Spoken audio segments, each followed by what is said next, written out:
Alright, dog, I'm dead tired of pretending. Nothing goes harder than Kagurabachi backshots. Pause. Oh, yeah, there's a new Kagurabachi arc too, so let's talk about it. Okay, a lot has happened since I last covered the manga. I told myself months ago I'm gonna do a whole complete arc wrap up when the arc wraps up, but it's been half a year since then, and well.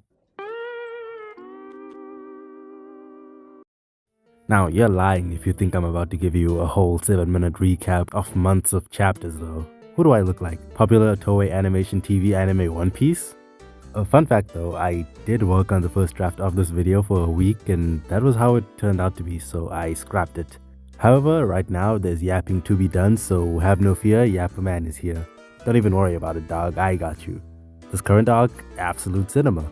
So I'm gonna cover this without channeling the Spirit of John recap like I always do. And all you have to do is like the video if you enjoy it and drop a subscription if you want to hear me yap about some more.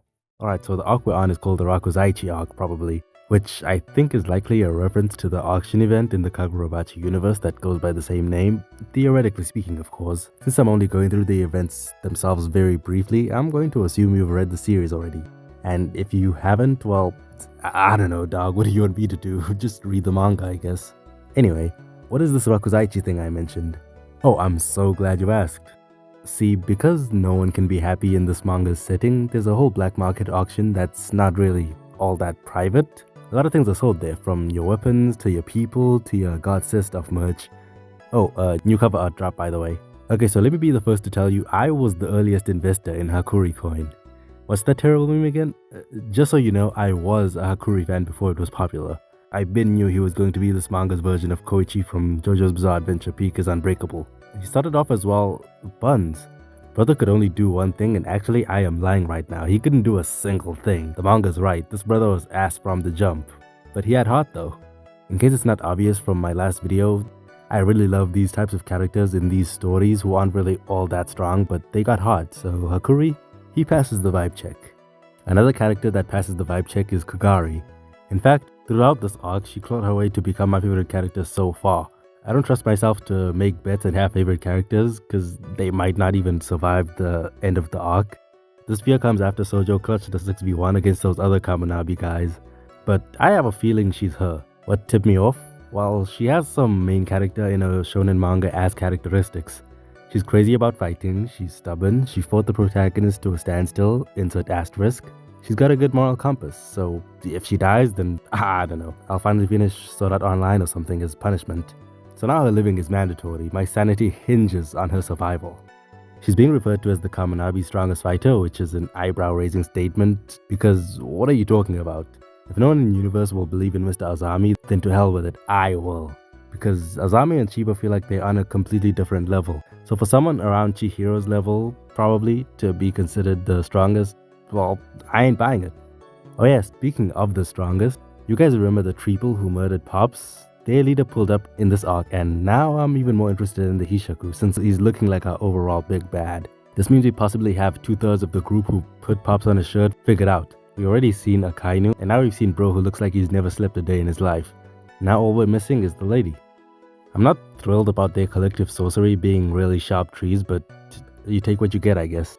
Plant manipulation isn't really the most fun or creative elemental ability to mess with because it's overall less malleable than the others. What can you do with it? Make trees, vines, what else? I'll trust the author's vision though, they could be cooking I guess.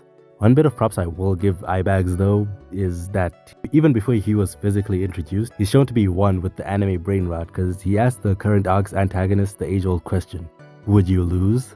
To which the main villain answers, nah, he answers by just yapping, which, hey, he just like me for real, you know? But that's not how you answer the question, Chief. That being said, there's quite a lot of setup in this arc and it's been the most important one so far and might be one of the most important ones in the long run. We introduced to the top dogs in the Kaminabi this arc, we found out about the Sacred Blade's eternal contracts, we meet the head of the Hishaku. All this lore was dropped on us in a single arc and I'm here for it. We get all these ingredients, so hopefully the author cooks some damn good food in the future. One thing I won't doubt though is his art and his fights in general. This shit is so gas for absolutely no reason whatsoever.